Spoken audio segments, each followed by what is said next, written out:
Привет, привет, прекрасни лейдита! Как сте? Време е за един удивителен, възхитителен и подобаващ старт на нашата година.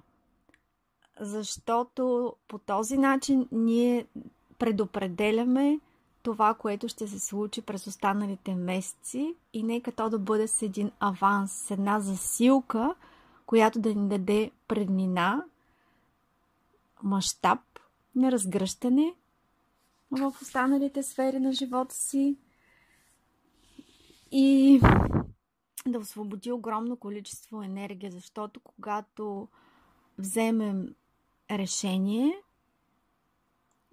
чрез своя избор имаме фокус и можем да канализираме тази енергия именно върху нещата, които искаме да растат и да се развиват. При това в унисон с тенденциите във всяка една сфера на живота ни, не само по отношение на модата, но и по подходите на усвояване и на прилагане на информацията, нови практики или оптимизиране на досегашните. И това ни дава едно спокойствие, уверено, защото и в психологически план е много добро времето през януари да направим тази промяна.